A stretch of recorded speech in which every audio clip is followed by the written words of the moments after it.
الحمد لله رب العالمين نحمده ونستعينه ونستهديه ونستغفره ونعوذ بالله من شرور أنفسنا ومن سيئات أعمالنا من يهد الله فلا مضل له ومن يضلل فلن تجد له وليا مرشدا أشهد أن لا إله إلا الله وحده لا شريك له وأشهد أن محمدا عبده ورسوله اللهم صل وسلم وبارك على محمد وعلى آله وأصحابه أجمعين اللهم رب اشرح لي صدري ويسر لي أمري واحلل عقدة من لساني يفقهوا قولي ولا حول ولا قوة إلا بالله العلي العظيم اللهم لا سهل إلا ما جعلته سهلا وأنت تجعل الحزن إن شئت سهلا ربي يسر ولا تعسر وتمم بالخير. Sehubungan dengan itu, Rasulullah SAW menggesa umat Islam supaya merebut 5 perkara sebelum datang 5 perkara, sebagaimana yang terdapat dalam hadis riwayat Amr bin Maimun yang menjelaskan Rasulullah SAW bersabda. Jadi sebagai persiapan untuk kita menuju ke alam akhirat, sebelum kita meninggal dunia, Rasulullah SAW berpesan kepada kita supaya merebut 5 peluang keemasan yang diberi oleh Allah Subhanahu wa taala kepada kita sebelum datangnya 5 perkara yang menyukarkan ataupun menyulitkan kita. Okey, terus. Yumtalim khamsan qabla khamsin, hayataka qabla mautika, wa faraghaka qabla shawrika, wa ghinaka qabla faqrika, wa shababaka qabla haramika, wa sihhataka qabla saqamika. Maksudnya, rebutlah 5 perkara sebelum datang 5 perkara. Hidup anda sebelum mati anda. Masa kosong anda sebelum tiba masa sibuk anda. Masa kaya anda sebelum tiba masa fakir anda. Masa muda anda sebelum tiba masa tua anda. Dan masa sihat anda sebelum tiba masa sakit anda.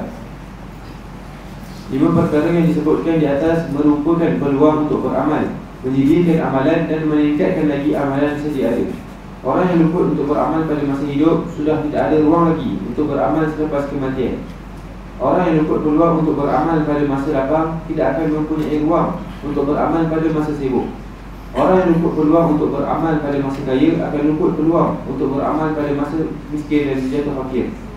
Orang yang luput peluang untuk beramal pada masa muda tidak lagi mempunyai peluang untuk beramal pada masa tua. Orang yang luput peluang untuk beramal pada sihat tidak ada lagi peluang untuk beramal pada masa sakit, kerana pergerakan pada masa sakit adalah terbatas. Firman Allah Subhanahu wa taala, "Qul ya ibadiyalladzina asrafu ala anfusihim la taqnatu min rahmatillah. Innallaha yaghfiru dzunuba jami'a. Innahu huwal ghafurur rahim. Wa anibu ila rabbikum wa aslimu lahu min qabli an ya'tiyakumul 'adzab. ثم لا تنصرون واتبعوا أحسن ما أنزل إليكم من ربكم من قبل أن يأتيكم العذاب بغتة وأنتم لا تشعرون أن تقول نفس يا حسرة على ما فرطت في جنب الله وإن كنتم لمن الساخرين أو تقول لو أن الله هداني لكنت من المتقين أو تقول حين ترى العذاب فلو أن لي كرة فأكون من المحسنين بلى قد جاءتك آيات فكذبت بها واستكبرت وكنت من الكافرين. Qul, kata olehmu wahai Muhammad, ya ibadiyalladzina asrafu. Katakanlah wahai Muhammad, wahai hamba-hambaku yang telah melampaui batas ala anfusihim, di atas diri mereka. Sebab agama Islam ni, hukum Islam dia ada batasan dia ada sempadan. Sebagaimana ayat-ayat yang lepas yang kita telah baca, dia tak boleh keluar daripada sempadan had, maknanya ketetapan yang telah ditetapkan oleh Allah Ta'ala, ataupun digunakan dengan istilah yang lain, hukum syariat ini sebagai hudud. Wa tilka hududullah wa may yata'adda hududallah fa ulaika humuz zalimun. Yang demikian itu adalah sempadan-sempadan Allah. Barang siapa yang melanggarinya ataupun melampauinya, mereka termasuk daripada kalangan orang-orang yang zalim.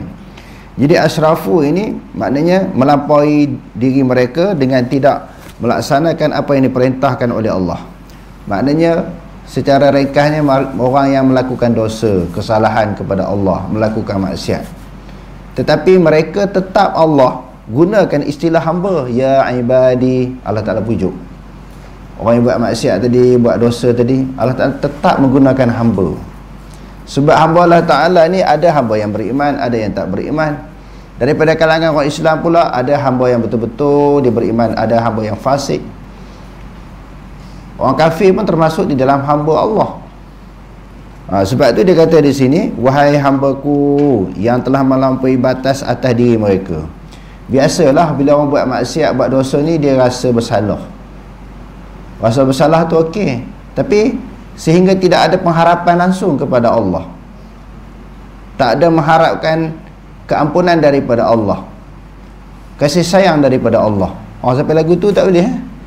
Menyesal tu bagus dah.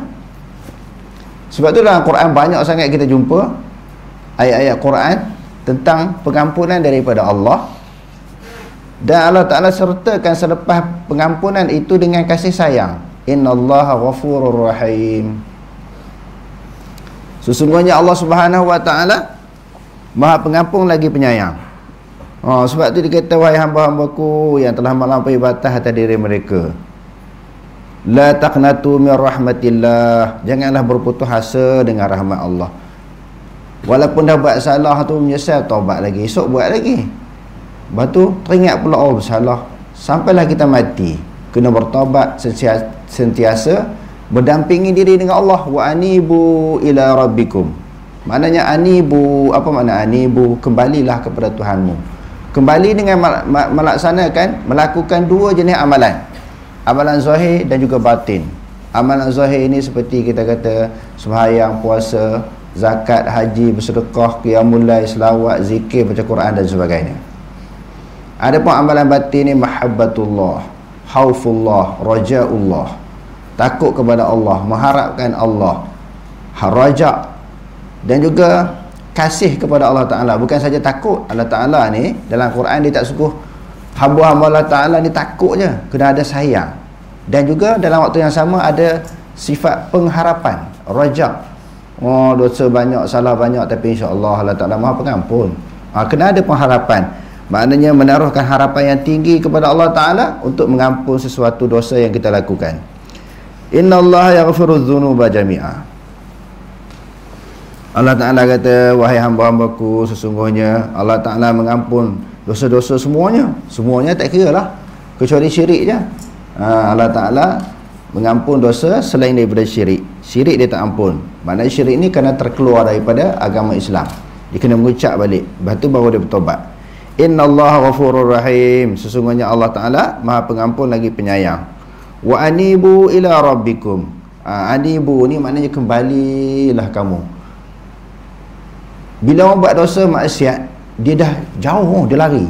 Sebab tu ada ayat Quran kata fafirru ilallah, larilah kamu menuju Allah. Kerana buat maksiat kita dah menjauhkan diri daripada Allah dan jauhkan diri daripada rahmat Allah Ta'ala. Dalam ayat ni Allah Ta'ala kata wa anibu ila rabbikum, kembalilah kamu kepada Tuhan kamu.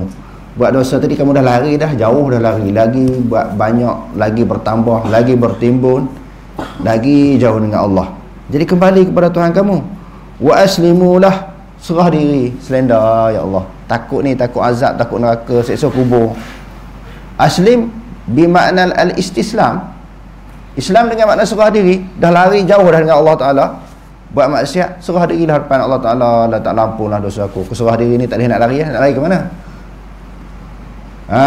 Nak lari ke mana daripada bumi Allah Ta'ala ni? Kita nak menjawab di mana? Tak lepas lari, tak lepas lari, serahlah. Wa aslimulah, serahlah kamu diri kamu kepada Allah. Bila kita serah diri, kita telah menjadi apa? Kita telah menjadi tawanan-tawanan Allah. Bila dah jadi tawanan Allah Ta'ala, kenapa? Akur sahaja apa yang diperintahkan, apa yang disuruh oleh Allah Ta'ala, apa yang dibebankan kepada kita. Macam orang telah menjadi satu tawanan kepada satu pihak yang lain ni, di dalam peperangan tentera, dia menjadi tawanan kepada pihak lain.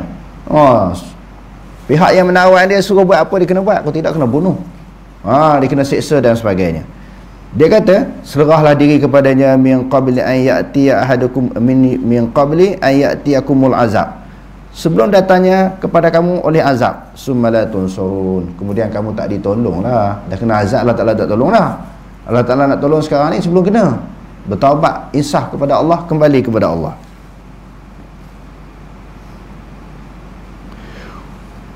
Watbi'u ahsana ma unzila ilaikum. Ikutilah olehmu sesuatu yang paling baik yang diturunkan kepada kamu daripada Tuhanmu. Ikut Quran, firman Allah, arahan Allah Subhanahu wa taala. Min qabli an ya'tiyakumul azab, sebelum datangnya kepada kamu oleh azab baghtatan, secara tiba-tiba. Azab ni kadang-kadang kita bukan sempat bersedia, tiba-tiba datang. Gempa bumi, tsunami, aksiden, bencana. Begitu juga kiamat, dia bersifat baghtah. Kiamat ni dia mari tiba-tiba, walaupun didahulukan dengan amaran, dengan dipanggil alamat sughra, alamat kubra kan. Tetapi time dia datang tu dengan tiba-tiba, tak ada mari amaran dah. Sebelum tu memang ada tanda, masa dia mari tu tak ada dah tanda. Datang dalam keadaan mengejut. Wa antum la tash'urun, dan kamu tidak menyedari datangnya kiamat, datangnya azab, kamu tak sedar. Au taqulu nafsun, ataupun akan berkata oleh seseorang, ya hasrata, alangkah besarnya penyesalanku. Bila dah mati esok, duduk dalam kubur ataupun dibangkitkan di padang mahsyar, alangkah besarnya penyesalanku. Ala ma faradtu, atas apa yang telah aku cuaikan. Dulu pernah tinggal semayang, pernah buat dosa, buat salah, tak ikut hukum Allah, melawan Allah Ta'ala, menentang Allah Ta'ala. Ala ma faradtu fi jambillah, di atas sesuatu yang aku telah cuai daripada sisi Allah. Apa maksud sisi Allah? Hukum-hukum Allah dilanggari, diabaikan, tak diambil berat. Tak diambil berat. Wa in kuntu laminas sakhirin, aku termasuk daripada orang-orang yang memperolok-olokkan hukum Allah, agama Allah Ta'ala. Menyesal tak habis. Pada masa tu nyesal pun tak guna. Au taqulu, ni di antara ucapan penyesalan. Ucapan penyesalan manusia di akhirat.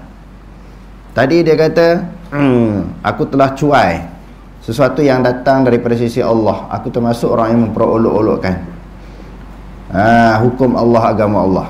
Au taqulu, ataupun ada jenis orang di akhirat nanti Allah Ta'ala kata, dia akan kata, taqulu tu maknanya nafsun tu tadi, seseorang. Lau anna Allah hadani, kalau sekiranya Allah Ta'ala telah memberi hidayah kepadaku, petunjuk kepadaku, lakuntu minal muttaqin, niscaya aku jadi orang yang bertakwa. Tapi aku tak dapat hidayah, tak dapat petunjuk, macam mana nak jadi orang bertakwa? Sebab tu jadi kafir, fasik, zalim, buat maksiat sebab tak ada hidayah. Tengok manusia ni, daripada atas dunia ni dia bagi alasan sampai ke akhirat. Manusia punya perangai daripada dunia bagi alasan sampai ke akhirat tak habis. Sebab tu dia ada di ayat dalam Quran, Allah Ta'ala tutup mulut tu, yang jawab maknanya anggota tubuh badannya. Sebab perangai manusia dia tak puas hati. Kalau dengan Allah Ta'ala dia tak puas hati, sesama manusia lagi dia tak puas hati. Tengok dahsyatnya perangai manusia dia. Kalau aku dapat hidayah, aku tak jadi, niscaya aku jadi orang yang baik, jadi orang yang bertakwa. Ni aku tak dapat hidayah. Dia cari dak hidayah ni. Dia duduk di rumah, relax je, tiba-tiba nak datang, nak bagi Allah Ta'ala bagi hidayah, petunjuk kepada dia untuk dia beramal. Dia berusaha tak. Sedangkan hidayah petunjuk ni dia kena usaha.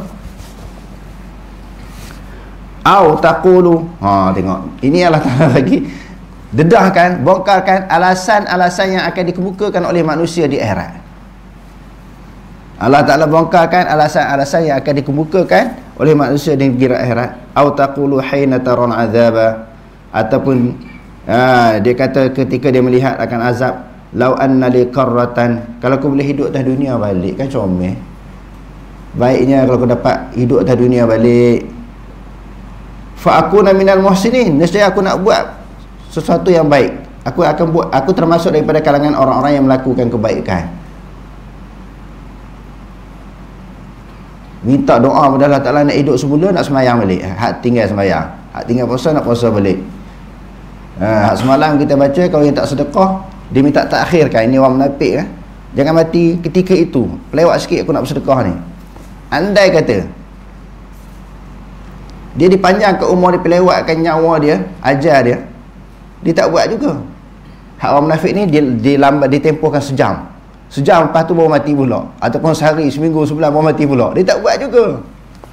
Hak yang dah mati dah, duduk dalam kubur, hak duduk dalam kubur ataupun di akhirat, Allah Ta'ala tak kita hidup semula atas dunia, dia tak buat juga. Innaha kalimatun qailuha, omong kosong Allah Ta'ala kata. Kalau dihidupkan semula pun taubat dia tak buat. Diperlambatkan kematian ni pun dia tak buat juga. Menipu manusia ni. Macam kita lah bila sakit kan, duduk atas katil, duduk hospital, Allah teringin nak masjid, teringin nak buka Quran, teringin nak bersama dengan orang yang mengaji, Allah Ta'ala bagi sembuh, dia tak buat juga. Masa duduk sakit tu Allah kan, Allah Ta'ala bagi sembuh, dia tak buat juga apa yang dia nak, yang dia sebut, yang dia cita-citakan ketika sakit tu. Memang perangai manusia ni banyak Allah Ta'ala bagi peringatan. Sebab tu bila kita baca Quran, Allah Ta'ala suruh sedar diri. Kita ni banyak tak sedar. Banyak peringatan Allah Ta'ala bagi, tak sedar-sedar. Bila Allah Ta'ala belasah azab manusia dalam kubur ataupun di akhirat, Allah Ta'ala tak salah dah. Jangan meletakkan kesalahan kepada Allah. Berapa banyak peringatan demi peringatan Allah Ta'ala bagi kat kita. Nescaya aku ni jadi orang yang baik, dia kata, kalau Allah Ta'ala kembalikan aku hidup di atas dunia. Bala, bahkan tidak sebenarnya. Bala, qad ja'atka ayati, Allah Ta'ala bahkan telah datang kepada engkau ayat-ayatku. Fakadzabta biha, kamu tipu, kamu tak percaya, kamu tolak. Peringatan tu dah datang, bukan sekarang ni, ketika kamu melihat azab, melihat siksaan di hadapan mata kamu. Fakadzabta biha, kamu dusta ayat-ayatku. Bukan sahaja tak percaya, wastakbarta, kamu sombong pula dengan ayat-ayatku, peringatan-peringatanku.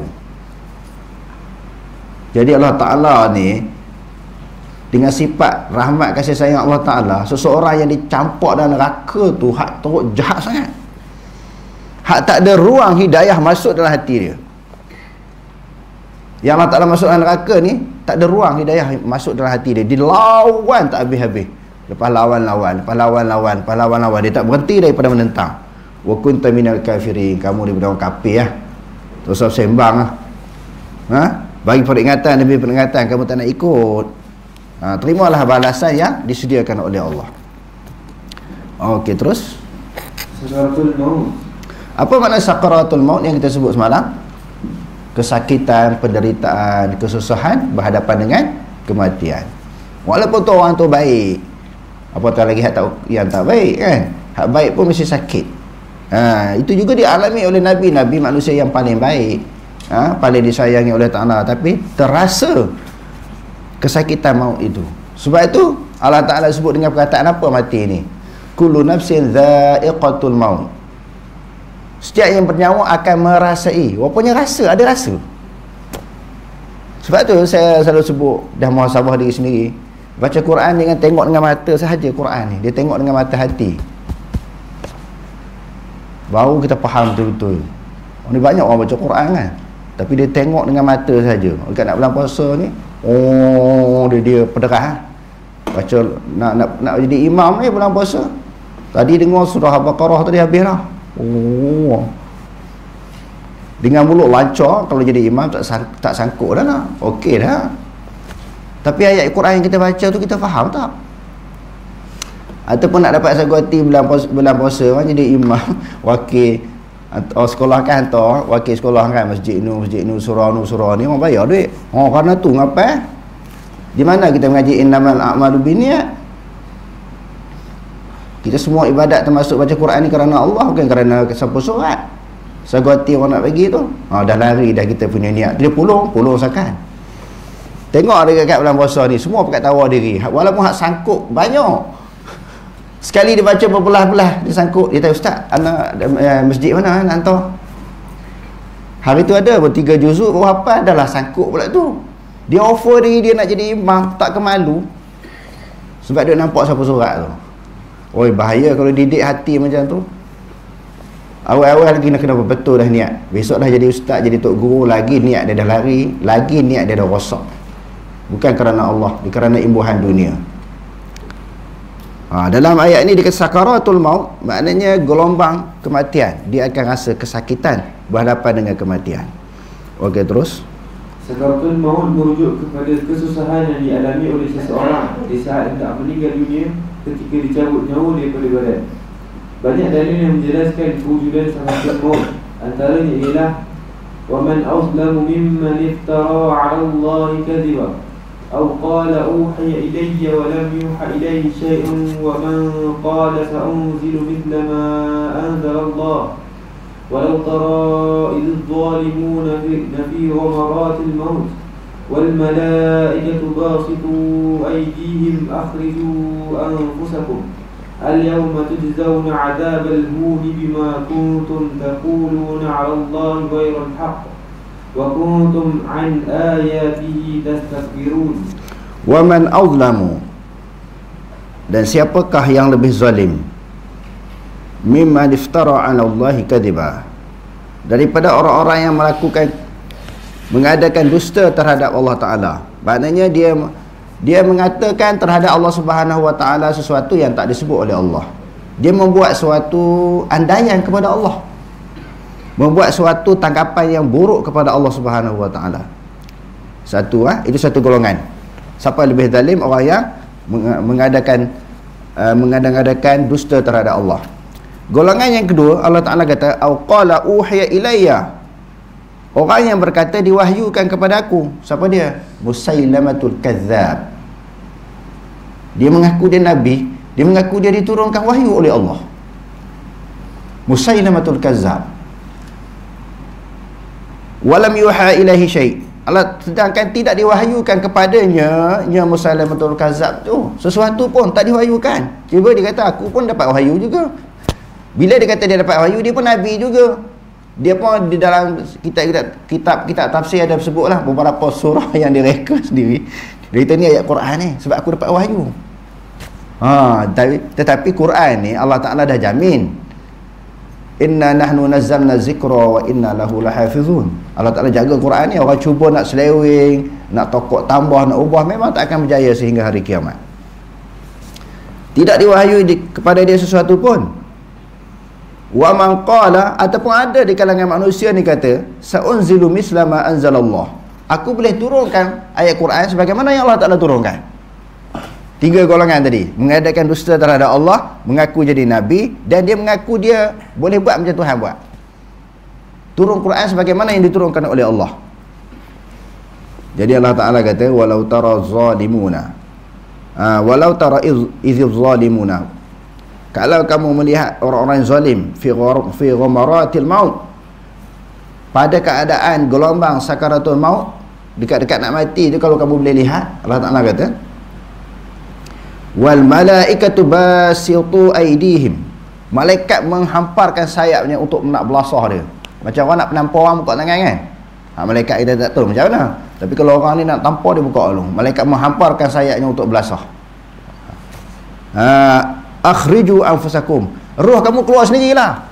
Nak bagi dia bertambah derita, bertambah sakit, bertambah takut. Dahlah malaikat hamparkan, keluarkan tangan untuk pukul mereka, orang kafir ni. Sebab tu mereka mati dalam keadaan sakit. Lepas tu ditengking pula, keluar sendiri roh kamu. Al-yawma tujzauna azabal huni, hari ini hari yang mereka ditarik nyawa tu, dibalas azab yang hina dengan bima kuntum, dengan sesuatu yang adalah kamu taqulu 'ala Allah ghairal haq, yang kamu kata terhadap Allah yang Ta'ala yang tidak benar. Kamu buat berbagai-bagai tuduhan, andaian terhadap Allah Subhanahu Wa Ta'ala, suatu tuduhan yang tak betul. Wa kuntum 'an ayatihi tastakbirun, dan kamu terhadap ayat-ayatnya, yakni ayat-ayat Allah Ta'ala tu sombong. Allah Ta'ala bagi peringatan tak nak ikut, macam iblis kan, aba wastakbara wa kana minal kafirin. Ni sikap manusia yang kafir ni macam tu, sombong, tak nak dengar ayat-ayat Allah. Kalau dengar pun dia tak nak ikut. Sebab tu Allah Ta'ala sebut dalam ayat yang lain, walaqad zara'na li jahannam katsiran minal jinni wal ins, Lahum qulubun la yafqahuna biha wa lahum a'yunun la yubsiruna biha wa lahum adhanun la yasma'una biha ulaika kal an'am bal hum adall. Ada telinga dia tak dengar kebenaran, ada mata tak lihat kebenaran, ada hati tak boleh fikir kebenaran. Allah kata mereka seperti binatang. Binatang pun tak masuk neraka. Bal hum adall, bahkan mereka lebih sesat daripada binatang. Maknanya orang kafir ni dia lebih teruk daripada binatang.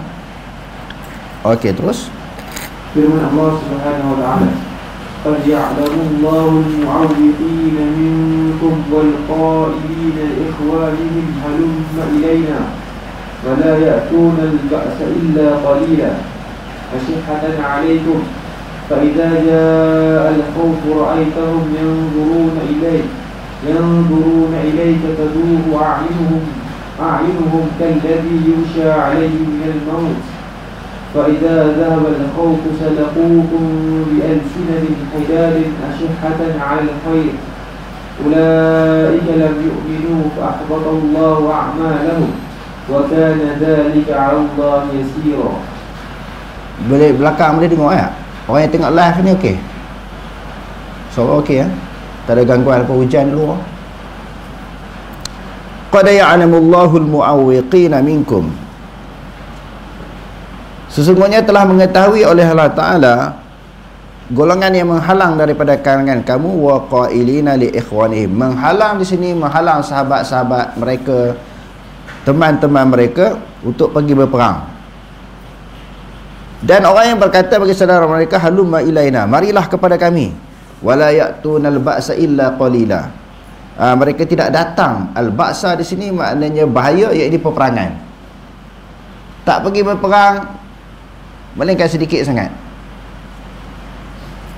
Ayat-ayat yang sedang kita baca ini, Allah Subhanahu wa taala memberi gambaran orang kafir dekat nak mati. Tadi ketika malaikat nak cabut nyawa mereka, ini di dalam situasi peperangan, bagaimana suasana takutnya, gerunnya mereka terhadap kematian. Asyihatan alaikum. Maknanya asyihatan, kedekutlah kamu semua ni. Maknanya atas kamu berlaku sifat kedekut kepada kamu semua. Dia kedekut ini, kita sebut kedekut je. Dalam bahasa Arab, yang pertama dia panggil bakhil, yang keduanya syih ataupun syuh, syihatan. Kalau bakhil ini, dia bakhil terhadap sesuatu benda, sesuatu yang dia miliki. Mungkin dia bakhil tentang duit, tapi tentang makanan ke tentang benda-benda lain dia tak bakhil, dia tak kedekut. Mungkin musim buah-buahan dia bagi kat orang tentang buah-buahan, tapi dia kedekut tentang duit je. Bakhil maknanya seseorang yang bersifat kedekut terhadap sesuatu nikmat yang dia ada, sesuatu nikmat yang dimiliki. Dia bukan semua benda dia kedekut. Adapun syuh ini, dia kedekut dalam semua bab. Perkataan syuh ni ada di dalam Quran. Di antaranya ayat yang kita bacakan tadi. Fa idza ja'al khawfi.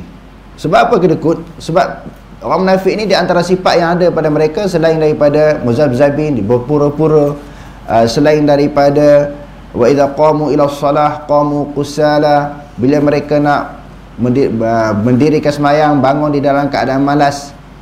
Wala yadhkuruna Allaha illa qalila. Mereka tidak mengingati Allah melainkan sedikit. Wala yunfiqunahu illa wa hum karihun. Mereka tidak bersedekah, tidak menderma, tidak mengeluarkan sumbangan melainkan dalam keadaan mereka benci mengeluarkan sedekah.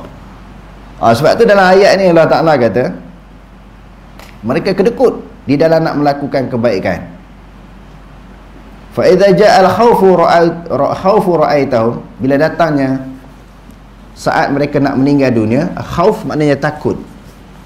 Maksud takut di sini bila mereka berhadapan dengan kematian. Sebab orang kafir, orang munafik memang takut nak mati. Ra'aitahum, kamu melihat mereka itu yang zuruna ilaika, duk akan mati kamu wahai Muhammad, dekat nak mati ni. Taduru a'yunuhum, duk kelipak-kelipak mata duk tengok kamu, mengharapkan belah kasihan, kemaafan daripada kamu. Allah Ta'ala kata tu perangai orang munafik, itulah perangai orang kafir.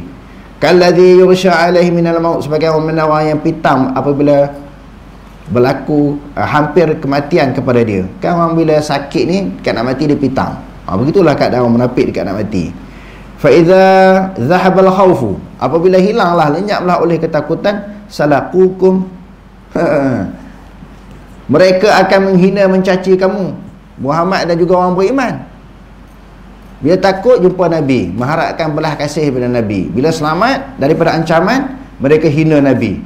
Bi'asinatin hidadin, dengan lisan-lisan yang tajam, kutuk-kutukan yang keras, cacian-cacian yang menyakitkan hati. Bi'asinatin hidad, hidad ni maknanya tajam, kutukan yang tajam kepada orang nak bagi orang sakit hati. Jadi kita ni kalau duk mengata orang menyebabkan orang sakit hati, maknanya kita dah ada salah satu daripada sifat munafik. Sifat munafik ni walaupun disebut di dalam hadis ayatul munafik thalathatun wa fi riwayatin arba'atun wa fi riwayatin sittatun, bukan yang tu je. Hak dalam Quran saja cukup banyak sifat munafik ni. Kita tengok dalam hadis lagi banyak. Salah satunya bercakap ni orang bagi orang sakit hati.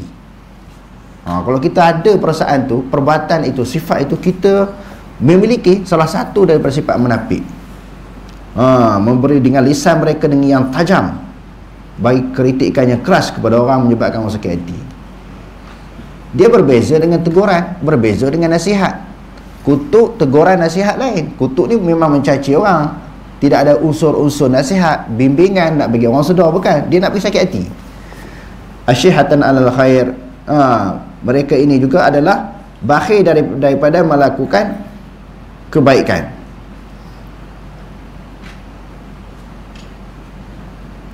Ulaika lam yu'minu, sebenarnya mereka itu adalah orang-orang yang tak beriman, kata Allah. Fa ahbatallahu a'malahum, Allah Ta'ala membatalkan semua amalan mereka. Kalau ada buat baik pun Allah Ta'ala tak bagi pahala, batalkan semua ibadat. Sebab asas kepada penerimaan ibadat oleh Allah mesti beriman, kan? Syarat sah sembahyang, puasa, zakat, haji, beriman. Kalau kafir buat ibadat pun tak jadi apa, buat kebaikan pun tak jadi apa. Allah Ta'ala membatalkan amalan-amalan mereka. Wa kana Allah wa kana dzalika 'ala Allah yasira. Yang demikian itu mudah bagi Allah. Mudah aja bagi Allah Ta'ala nak menghapuskan segala amalan baik mereka. Jadi nak buat baik dia kena ada asas dia, iaitu beriman kepada Allah. Okey, terus. Firman Allah Subhanahu wa taala, "Wa ja'at sakratul maut bil haqq, dzalika ma kunta minhu tahid." Dan telah datanglah oleh sakaratul maut. Maknanya gelombang kematian dengan benar. Zalika, yang demikian itu, ma kunta minhu tahid, yang adalah sebelum ini yang kamu mengelak, kamu cuba lari daripada mati. Jadi ini gambaran orang munafik, orang kafir memang lari, takut sangat kepada kematian. Jadi bila sampainya sakaratul maut, Allah Ta'ala kata inilah yang kamu lari, yang kamu cuba elakkan daripadanya. Okey, terus. Permohonan manusia kembali beramal di dunia semasa sakaratul maut. Golongan kafir atau golongan yang cuai memohon kepada Allah Subhanahu wa taala untuk kembali beramal di dunia ketika berada dalam keadaan sakaratul maut, bagi menampung kekurangan atau kefasikan mereka semasa hidup. Firman Allah Subhanahu wa taala, "Hatta idza jaa ahadahumul maut qala rabbi irji'un la'alli a'malu salihan fima taraktu kalla innaha kalimatun huwa qailuha wa min wara'ihim barzakhun ila yaumi yub'atsun." Okey, ini ayat yang kita baca semalam, kan? Sehingga apabila datanglah akan salah seorang daripada mereka oleh kematian, qala rabbi irji'un, ya Allah kembalilah kami hidup di atas dunia, la'alli a'malu salihan fima taraktu, mudah-mudahan aku nak buat baik bila dihidupkan semula, kebaikan yang aku duk tinggal atas dunia dulu yang aku tak buat. Kalla, bahkan tidak, innaha kalimatun huwa qailuha, Allah Ta'ala kata itu omong kosong dia. Kalau hidup semula pun dia tak akan buat. Wa min waraihim barzakhun ila yaumi yub'atsun, di belakang mereka adalah al-barzakh. Maknanya barzakh ni penghalang, dinding antara dunia dan juga akhirat. Maknanya orang yang berada di dalam alam kubur. Sehinggalah hari yub'atsun, hari apa? Hari yang dibangkitkan manusia, yakni hari kiamat. Okey, terus. Orang kafir berbuat demikian kerana untuk membolehkan mereka masuk Islam, manakala orang yang cuai untuk membolehkan mereka bertaubat dan beramal soleh. Namun permintaan mereka tidak diperkenankan, sebagaimana yang dijelaskan dalam ayat di atas. Menurut Syekh As-Sa'idi, ayat di atas menjelaskan situasi orang-orang yang cuai ketika berada dalam sakaratul maut. Mereka begitu menyesal di atas apa yang telah mereka lakukan setelah tempat yang bakal mereka diduduki dan keburukan amalan yang mereka lakukan. Mereka meminta agar dikembalikan semula ke dunia, bukan dengan tujuan untuk berseronok-seronok, tetapi untuk beriman dan beramal soleh. Ini diperkukuhkan dengan firman Allah Subhanahu wa taala, "Ya ayyuhalladzina amanu la tulhikum amwalukum wa la auladukum 'an dzikrillah wa man yaf'al dzalika fa ulaika humul khasirun wa anfiqu mimma razaqnakum min qabli an ya'tiya ahadakumul maut فيقول ربي لولا أخرتني إلى أجل قريب فأصدق وأكن من الصالحين." Maksudnya, wahai orang-orang yang beriman, janganlah kamu dilalaikan oleh urusan harta benda kamu dan anak pinak kamu daripada mengingati Allah dengan menjalankan perintahnya. Dan ingatlah, sesiapa yang melakukan demikian, maka mereka itulah orang-orang yang rugi. Dan dermakanlah sebahagian dari rezeki yang kami berikan kepada kamu sebelum seseorang dari kamu sampai ajal maut kepadanya. Yakni kalau tidak, maka itu pada saat itu akan merayu dengan berkatanya, "Wahai Tuhanku, alangkah baiknya kalau engkau lambatkan kedatangan ajal matiku ke suatu masa yang sedikit sahaja, supaya aku dapat bersedekah dan dapat pula akan menjadi diri orang-orang yang soleh." Pintu taubat tertutup sewaktu nyawa berada di halkum. Sewaktu nyawa seseorang berada di halkum, ketika itu taubat sudah tidak berguna dan tidak diterima lagi. Dalam hadis riwayat Ibnu Umar radhiyallahu anhu menjelaskan, Rasulullah sallallahu alaihi wasallam bersabda, "Inna Allah yaqbalu taubatal 'abdi ma lam yugharrir." Maksudnya, sesungguhnya Allah menerima taubat seorang hamba selagi nyawa tidak berada di halkum. Begitu juga dengan firman Allah Subhanahu wa taala, "Innamat taubatu 'ala Allahi lilladzina ya'maluna as-su'a bi jahalatin thumma yatubuna min qarib fa ulaika yatubu Allahu 'alaihim wa kana Allahu 'aliman hakima." Maksudnya, sesungguhnya penerimaan taubat itu disanggupi oleh Allah hanya bagi orang-orang yang melakukan kejahatan disebabkan sifat kejahilan, kemudian mereka segera bertaubat. Maka dengan adanya dua sebab itu, mereka diterima Allah taubatnya. Dan ingatlah, Allah Maha mengetahui lagi Maha bijaksana. Ayat di atas menjelaskan taubat yang diterima oleh Allah Subhanahu wa taala ialah taubat yang dilaksanakan segera dan bukan menunggu sehingga nyawa berada di halkum. Dilihat dari segi penerimaan taubat, terdapat beberapa perkara yang ditetapkan oleh para ulama, iaitu A. Dilakukan dengan penuh keikhlasan, bukan bertujuan untuk mendapatkan pujian masyarakat, dan bukan juga untuk mendapatkan sanjungan. B. Berhenti daripada melakukan maksiat. C. Menyesali perbuatan maksiat yang dilakukan. D. Berazam untuk tidak kembali semula melakukan maksiat. E. Mengembalikan semula hak kepada empunya jika melibatkan hak orang lain. F. Berlaku sebelum matahari naik daripada sebelah barat dan sebelum keharian kematian. Wallahu a'lam. Jadi tanpa kita sedari ya, malam ni sampai siri yang ke berapa? 100. Dah 100 dah. Ada tak daripada sahabat-sahabat tuan-tuan ni yang tak pernah miss langsung 100 hari tu dia datang? Dan kita dah sampai muka surat 524. Dia tak pernah ponting. Ada tak? Dia ada sampai 702. Ada tak? Di kalangan kita ni tak pernah ponting. 100 siri tu dia penuh datang. Tak ada? Pelajar ada tak? Pelajar mungkin sebab ada cuti ada. Ada pelajar yang penuh 100? Ada? Tak ada? Ramai? Kalau tak ada tinggal saya seorang 100 siri ni. 100 siri ni saya seorang. Pelajar ada? Ramai kan? InsyaAllah ni, habis ni tamat ni kita ada buat jamuan besar insyaAllah.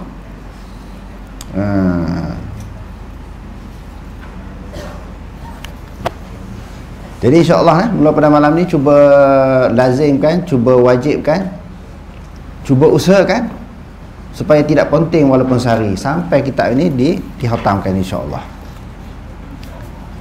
Wallahu a'lam. Aqulu qawli hadza wastaghfirullahal azim li wa lakum. Wassalamu alaikum warahmatullahi taala wabarakatuh.